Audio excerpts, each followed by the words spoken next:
Coming up, an anti-woke academic addresses the European Parliament.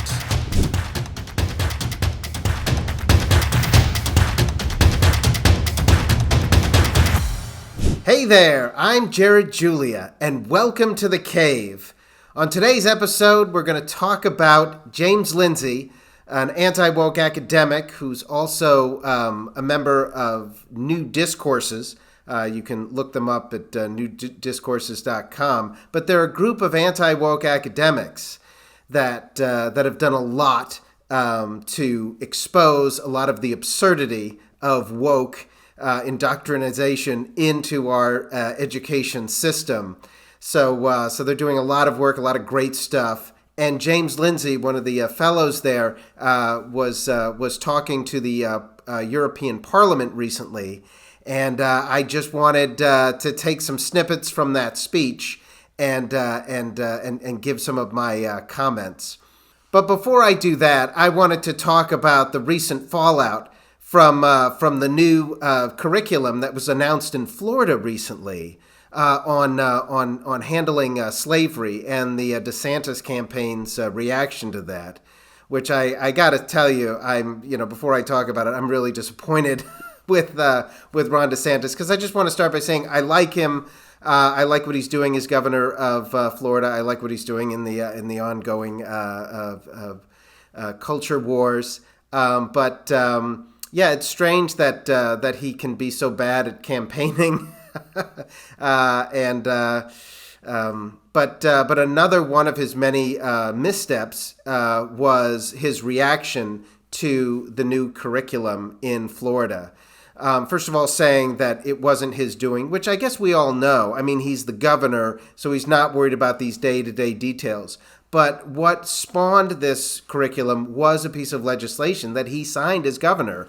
And this is one of his big issues. So, you'd think that he would have a better answer than this.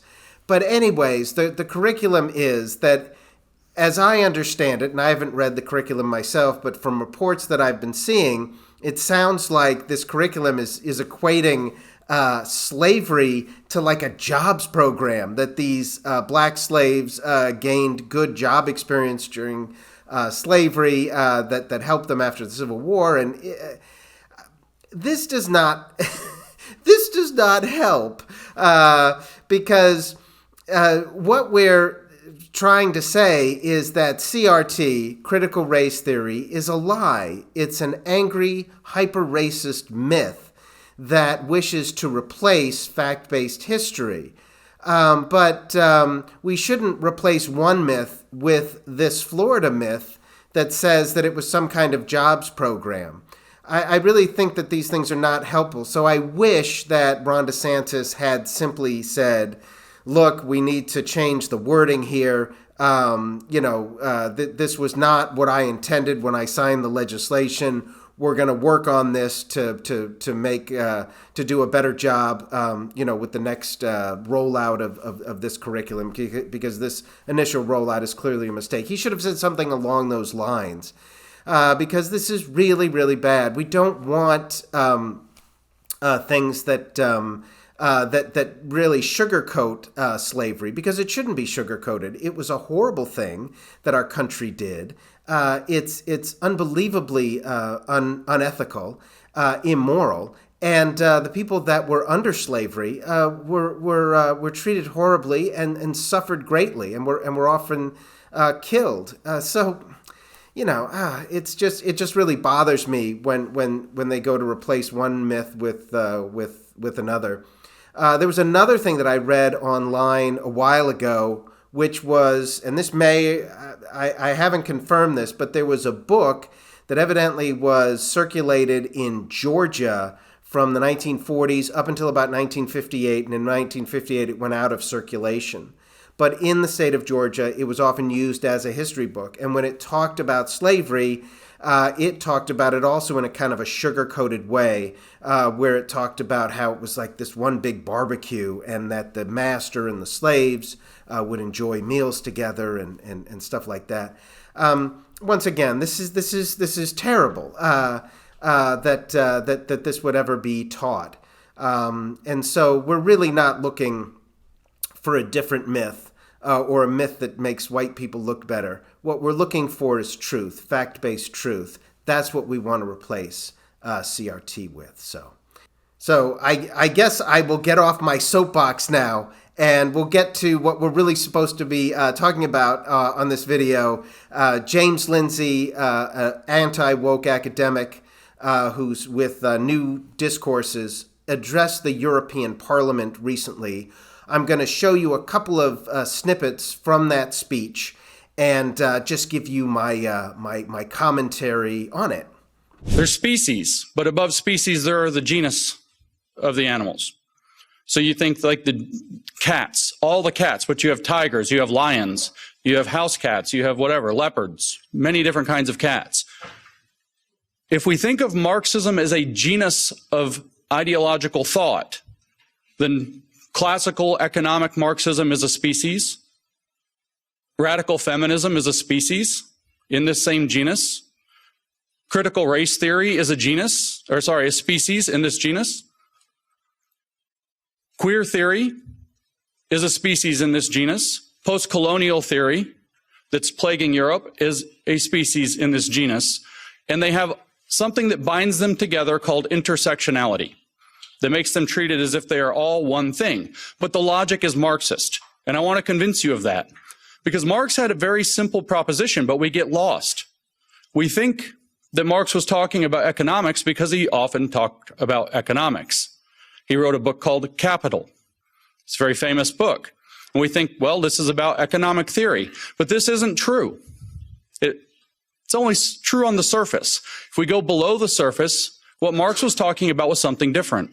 We know what Marx's hypothesis was that we must seize the means of production if we're going to bring socialism to the nations, to the world. We have to seize the means of production. So we have to ask, what does he mean? And if we think that it's about capital, then we miss what he means. If you think it's about the means of production in the factory with a hammer and the means of production in the field with a sickle, then you miss what it means. Because Marx explained what makes human beings special in his earlier writings. And what makes human beings special is that man is a being that is incomplete and knows that he is incomplete. He is a man whose true nature has been forgotten to him, which is social being. He is a socialist at heart who doesn't realize it. And the reason he doesn't realize it is because of the economic conditions operating as the means of construction or production, not just of the economy, but of him, but of man, of society, and particularly of history. Marx said that he had the first scientific study of history. How was history produced? By man, doing man's activity. And man's key activity was economic activity, as he saw it. And so economic production doesn't just produce the goods and services of the economy, it produces society itself. And society, in turn, produces man. He called this the inversion of praxis. And so when he says we must seize the means of production, and he's talking about factories and fields, he's actually talking about how we construct who we are as human beings so that we might complete ourselves, so that we might complete history. And at the end of history, mankind will remember that he is a social being, and we will have a socialist society, a perfect communism that transcends private property, is how he put it. He said, in fact, that communism is the transcendence of private property as human self-estrangement. That's a quote from the Economic Philosophic Manuscripts of 1844. So Marx was interested in controlling or understanding and controlling how man produces himself. And he writes about this exclusively in the 1840s, very deeply. How do we do this? And he looks at the economic conditions and he says, this is where it is. And that's why we get economic Marxism. And that's why we think Marx was an economist. But Marx was never an economist. He was a theologian. He wanted to produce a religion for mankind that would supersede all of the religions of mankind and bring him back to his true social nature. And this is the true fact of Marx. And what the goal was, like I said, is to complete man. So what he said is, well, how are we building man currently? All of his economic analysis is about how are we building man at present through what he called material determinism. And he said, well, what we have is a special form of private property in our society. Our society is organized around private property. And so all of our thoughts organize around private property. In other words, there's a special kind of property that the bourgeois elite class has access to, and then they organize society to exclude everybody else from access to that property through exploitation, through alienation, through estrangement, through oppression.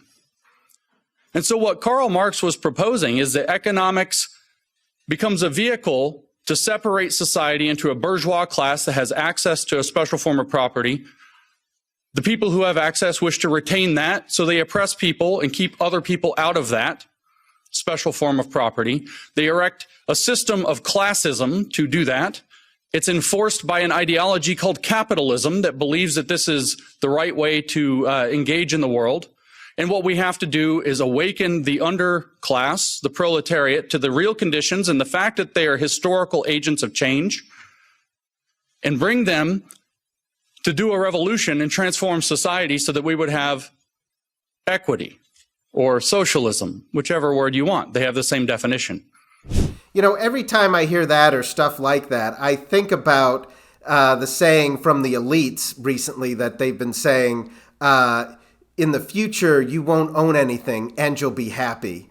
That's just so scary because really our kids, this is part of the reason why they've destroyed our education system, is because, first of all, Marx and Mao both agreed that you need to have kids that are historically ignorant. That makes them easier to control as adults. And only someone that doesn't understand history can buy in to the false belief that if you don't own anything, you don't own your own home, you don't have an equity stake maybe in a business or something, or you don't own stocks and bonds, things like that, that it's possible to be financially independent. And we all know that that's false. If you're renting everything, if every piece of your income comes directly from your labor, if all of your wealth is derived by that, you can never become financially independent. I think it was Warren Buffett who once said, you will never become wealthy until you figure out a way to make money while you sleep. And what that really means is the people that become wealthy are the people that they own an apartment building and they collect rent, and they don't have to be constantly working in order to collect that rent. Or artists that write a book or make a movie and then they make royalties after that. Or they own a business, and after they're done working, they can then sell that business and then invest that money. And also, if you own stocks and bonds and those stocks are appreciating, they can appreciate while you sleep. So, you really need kids that have no sense of history and no knowledge of economics to ever buy into the lie, the outrageous and baseless lie that it's possible to not own anything and you'll be happy, even though you'll never achieve financial independence.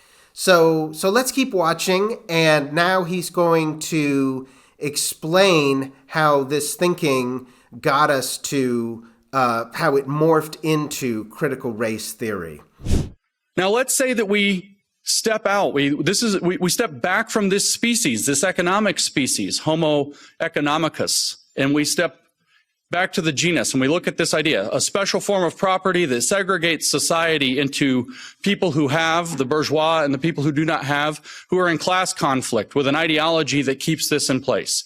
And the underclass must awaken with consciousness to fight back and to seize the means of production of that form of deterministic property.